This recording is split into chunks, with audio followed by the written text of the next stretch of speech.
It's interesting too, because what I looked at as a positive would be somebody who has your background, somebody who's had your story, your journey through Detroit, not only meeting with one presidential candidate, but meeting with two. Yeah. I look at that as a big deal. Yeah, they was mad at me. But a lot of people wasn't too happy with you. I know that's why I said them motherfuckers was mad. I feel like people weren't tripping as much. You meet with RFK, but I feel like once you took the picture with Trump, motherfuckers was tripping.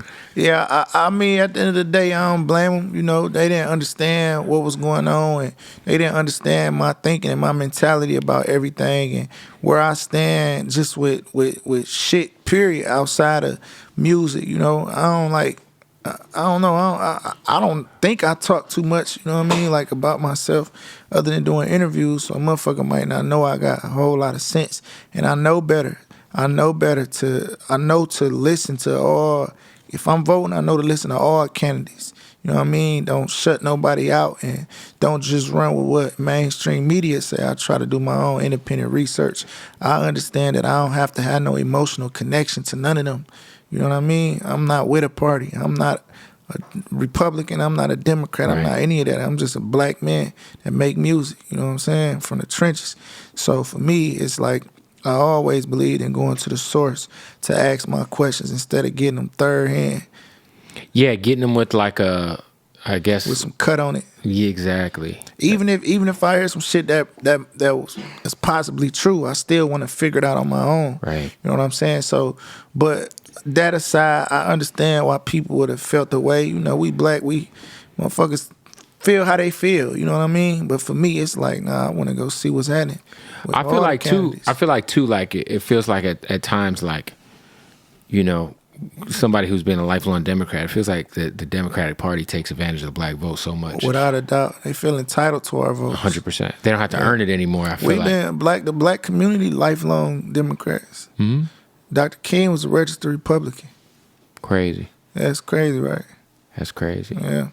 I look at some of the things recently Trump's been saying, and I think to myself, if you just removed his name and you just were like, wait, somebody came out for legalizing weed and someone came out for not taxing overtime hours and not taxing tips, you'd be like, that's a radical Democrat right there. Yeah.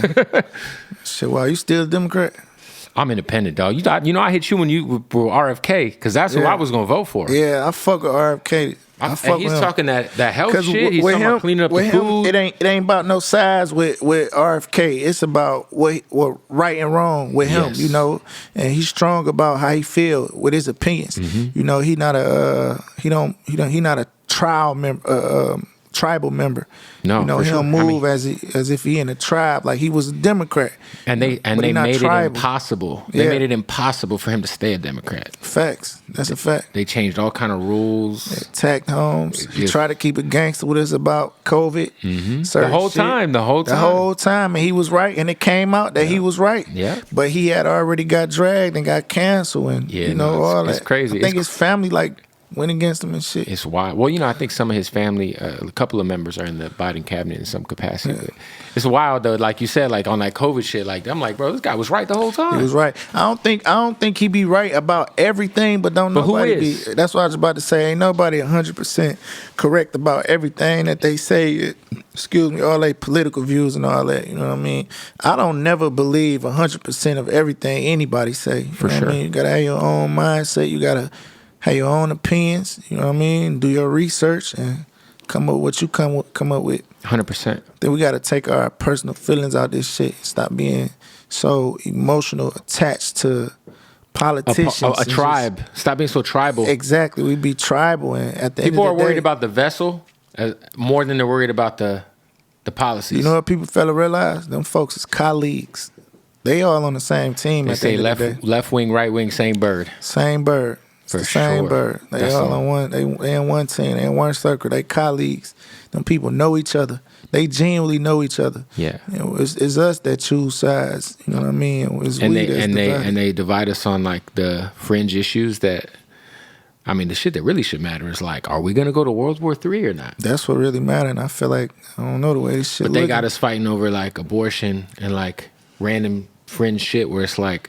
Yeah. Well, what about the World War that might be cracking off? You know, you remember back in the day, like at the barbershops and shit, man, them niggas used to disagree on everything, full-fledged arguments, disagreeing, but in a respectful way. Yeah. They was able to, nah, bro, what you saying don't make sense. I look at it like this. They would do that shit all day, every day at the barbershop. It's not the same no more. That energy is gone. You cannot, you can't disagree without being attacked verbally, you know what I'm saying? Or truly like people severing ties with you. Yeah, or pinning you to a specific side. You know what I mean? Like if you might agree, it's funny, I say this all the time because it's like I might agree with, this with Trump or this with the left, but it's like it's either all or nothing. Yeah. It's like it's all or nothing. That's a fact. And yeah. It's so disheartening, bro. That's how I am, though. I agree with a lot of shit. And sure. Not even just with Trump, period. Just like conservative shit, I agree with a lot of shit they do. I agree with shit that Democrats do. I'm not with a party. I'm independent. 100%. Individual. Being independent is the way to go, man. It's the way to go, y'all. Stay independent all the way around the board. I tell this to everybody. Nobody owns your vote. Fuck no. And then when people are trying to be like, well, if you vote for RFK, you're throwing your vote away. And I'm like, it's my vote, dog.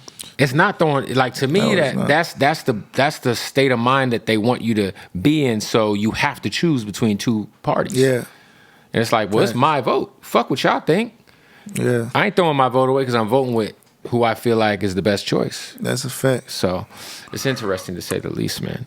I'm curious, man, like, it feels like the energy in Detroit has been, at least amongst all the leaders of the hip hop community, has been real positive. Yeah. Everybody's been moving unison in the same direction. Do you feel that energy from your perspective as well? Yeah, I do. I feel like that. Even when it be like little shit or somebody might disagree with each other, it's just stay behind the scenes. And don't get too far. You know what I'm saying? We try to all be respectful to our city and not fuck up this opportunity for ourselves. Like that shit ain't gotta hit the internet, especially if it's some real life shit. Real life is real life. The internet ain't real life. We gotta learn how to separate that. The internet is a facade. You know what I'm saying? That shit ain't real. It's not tangible. That shit is highlights and a lot of games. You know what I mean? So yeah, no one's gonna post the bad times on Instagram. No, that's a fact. So yeah, I think we do a great job with keeping whatever business private. Do you feel like that was like one thing that was working against Detroit for a lot of years, was just so much conflict with everybody? It was like a negative kind of cloud, I felt like.